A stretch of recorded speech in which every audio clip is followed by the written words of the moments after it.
Have you ever wondered what it's like to enjoy a luxurious dinner while cruising along one of the most beautiful rivers in Thailand? Well, today, we're on the Opulence Luxury Chao Phraya cruise, and I can tell you, it's an experience you don't want to miss. But the real question is it worth the price? But before I answer that, if you're going to book hotels, activities, tours, or anything on Klook, don't forget to use my Klook code KATIPKLOOK. Or you can also visit my creator shop by searching Katipi on Klook for more travel discounts. So, we booked this cruise via Klook for 2,674 pesos. And again, may discount ba yan? Basta gamitin mo lang ang Klook code ko na KATIPKLOOK. Worth it nga ba ang binayad namin? Let's find out.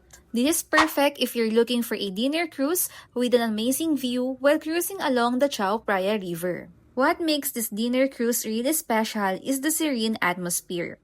While cruising along the Chao Phraya River, you get this peaceful feeling na parang you're completely away from the city chaos. It's a chance to just sit back, relax, and enjoy the beautiful sights around you, like the bridges and the gorgeous skyline of Bangkok, especially at night when everything's light up. Sobrang chill lang and perfect for dinner date. By the way, there's also a live band playing in the background which just makes the whole experience even more magical.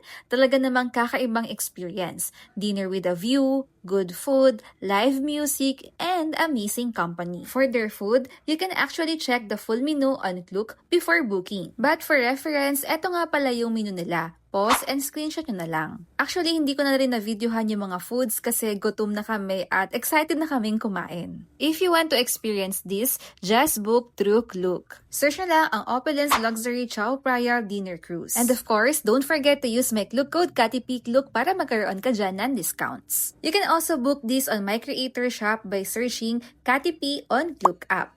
Overall, we highly recommend this if you're going to Thailand and you want to do something unique. And that's it for today's vlog and I hope it helps. Don't forget to like, comment, and follow for more adventures like this. Ayun lang, salamat sa panonood. Babush!